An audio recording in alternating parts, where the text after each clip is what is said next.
ان کے لب رنگی کی نچھاور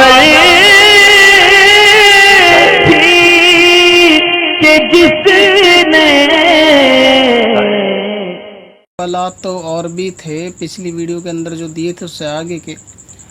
جیسے ایک سوال یہ بھی آتا ہے کہ قربانی کے اندر جو حصے لیے جاتے ہیں وہ کس جانور میں کتنے حصے لیے جا سکتے ہیں؟ بعض لوگ یہ کہتے ہیں کہ ایک بکرے میں بھی 7 حصے لیے جا سکتے ہیں، کیا یہ صحیح ہے یا نہیں؟ تو دیکھیں، حصے لینے کا جہاں تک تعلق ہے تو وہ بڑے جانور میں لیے جا سکتے ہیں، یعنی بھینس اور اس کی نسلوں میں، اسی طرح اونٹ وغیرہ میں اس طرح سے لیے جائیں گے 7۔ اور یہ جو کہا جاتا ہے کہ بکرا بھی ہے تو اس میں حصے لیے جا سکتے ہیں، تو ایسا نہیں ہے۔ دراصل دین کو آسان، اتنا آسان اپنی نفس کی پیروی اس کو بنانے کے لیے وہابیوں نے یہ من گھڑت بات عام کر رکھی ہے کہ ایک بکرے میں جو ہے نا پورا جانور بھی ذبح قربانی اس کے نام کی جا سکتی ہے۔ جس طرح 20 رکعت تراویح پڑھنے میں ان کو آفت ہے تو اس کو شارٹ کر کے انہوں نے 8 کر دیا، سنتوں کو ختم کر کے صرف فرض پڑھ لو کافی ہے کہنا، امامے اور ٹوپی وغیرہ کو ختم کر کے کہ نماز بغیر ٹوپی کے بھی ہو جائے گی۔ اسی طریقے سے انہوں نے ایک بکرے پہ اگر سارے گھر خاندان کی قربانی واجب کی ادائیگی اگر کہہ بھی دیا تو اس میں کوئی بڑی بات نہیں ہے۔ یہ تو ایک چوزے پر بھی پورے کنبے کی قربانی کر دیں گے، کافی رہے گا، کیونکہ یہ اللہ تعالیٰ کی راہ میں نہ تو خرچ کرنا جانتے ہیں، نہ ہی اس کی عبادت کے اندر اضافہ کرنا جانتے ہیں۔ تو اسی طریقے سے سنتیں وغیرہ کو بھی ختم کرتے ہیں، لہٰذا جو حصہ لیا جائے گا وہ ایک بڑے جانور میں لیا جائے گا۔ حضور علیہ السلام نے ایک بکرے کو منگایا، مینڈے کو منگایا اور اس کے اوپر جو ہے نا ساری امت کو نام کا ذبح کرا۔ یہ وہاں بھی شاید اسی حدیث سے دلیل پکڑتے ہیں۔ تو اس حدیث کا مطلب یہ ہے کہ وہ ایک ایصال ثواب کے لیے حضور علیہ السلام نے ساری امت کو شامل کیا تھا، بلکہ وہ حدیث پاک ایصال ثواب کی دلیل بھی ہے کہ آپ گزرے ہوئے کو اور آنے والوں کو بھی ایصال ثواب کر سکتے ہو، جس طرح حضور علیہ السلام نے ایک جانور ذبح کر کے اللہ تعالیٰ سے فرمایا کہ یہ میری طرف سے اور آل محمدی کی طرف سے اور امت محمدی کی طرف سے، لہٰذا ایصال ثواب کے لیے وہ حدیث ہے، نہ کہ اس میں کوئی واجب ادائے۔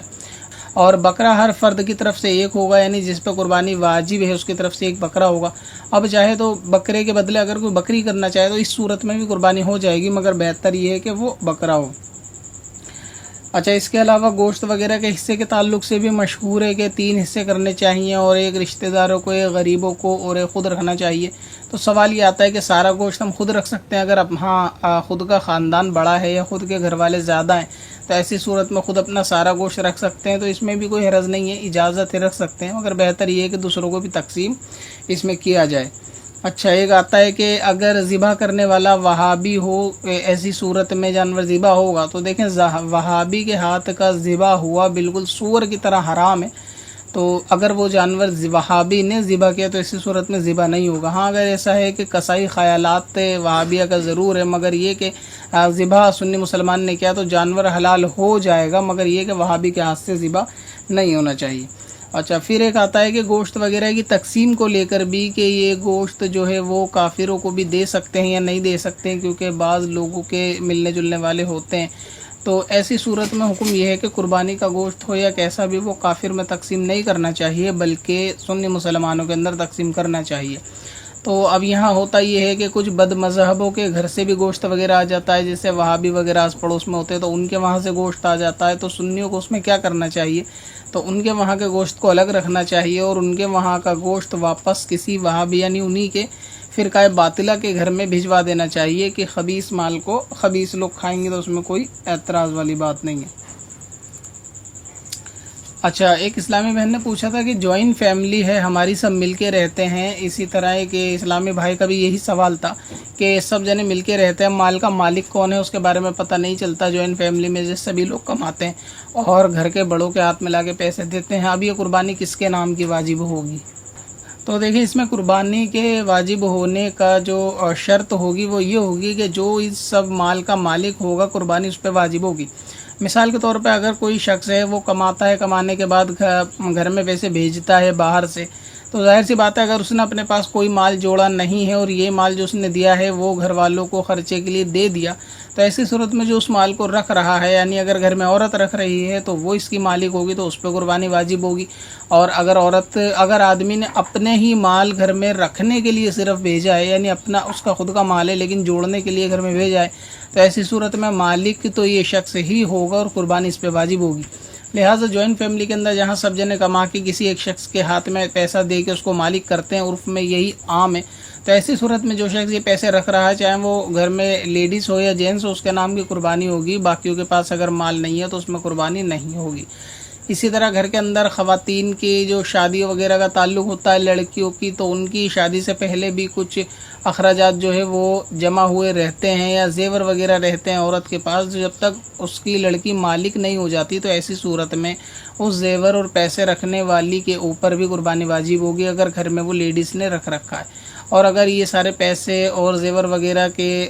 تعلق جو ہے وہ آدمی کے ساتھ ہے کہ یہ شادی کے لیے خاص رکھ رکھے ہیں، پھر بھی اس پہ قربانی جو ہے وہ واجب ہوگی، جو اس کا فی الحال مالک ہوگا اس پہ واجب ہوگی۔ اگر لڑکی کو یہ چیز دے دی گئی ہے، لڑکی کے قبضے میں ہے اور لڑکی مالک ہے، تو قربانی لڑکی کرائے گی، اور یا لڑکی کی طرف سے کوئی بھی کروا دے، یا پھر یہ کہ جس کے پاس اس وقت مال ہے وہ قربانی کروائے گا۔ اچھا، جس پہ قربانی واجب ہوتی ہے اس کا مطلب یہ نہیں ہوتا کہ وہ شخص خود جانور کو ذبح کرے یا پھر وہ شخص خود اپنے پاس سے خود ہی قربانی کروائے جانور خرید کے، ایسا نہیں ہے، بلکہ اس کے گھر میں سے کوئی اور شخص بھی اس کے نام سے جانور کو ذبح کر دے یا پھر قربانی کروا دے یا پھر اپنی طرف سے پیسے خرچ کر کے قربانی کروا دے۔ ان صورتوں میں بھی جس پہ قربانی واجب ہے اس کی قربانی ادا ہو جائے گی۔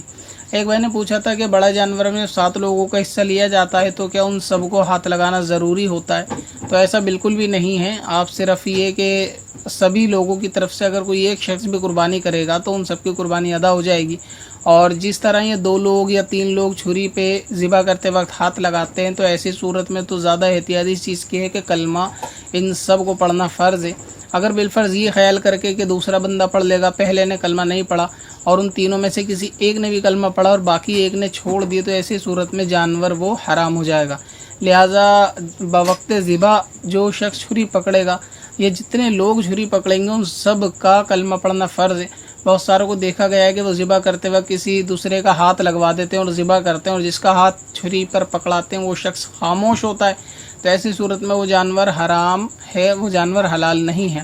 لہٰذا جتنے لوگ چھری پہ ہاتھ لگائے پکڑیں وہ سب کلمہ پڑھیں گے، سب کو کلمہ پڑھنا فرض ہے۔ یا پھر ایسا کریں گے وہ شخص ہاتھ ہی نہ لگائیں بلکہ بتا دے کہ اس کے نام سے قربانی ہونی ہے، تو اس طرح بھی قربانی ادا ہو جائے گی۔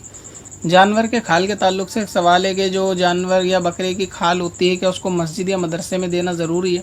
تو دیکھیں، ضروری تو اس کے اندر نہیں ہے، اگر آپ اس میں اپنے صرف میں لانا چاہیں، اپنے استعمال میں لانا چاہیں تو وہ بھی خود رکھ سکتے ہیں، کسی جائز مقصد میں اس کو استعمال کر سکتے ہیں، جائے نماز بنانے اٹھنے بیٹھنے کے لیے اس کو استعمال کیا جا سکتا ہے۔ اگر اس کو بیچتے ہیں تو یہ رقم خود نہیں رکھ سکتے بلکہ اس کو رقم کو مدرسے کے اندر دینا پڑے گا، ورنہ اسی طرح یہ کھال بھی مدرسے کے اندر آپ کو دینی پڑے گی جبکہ خود کے استعمال میں نہ آتی ہو۔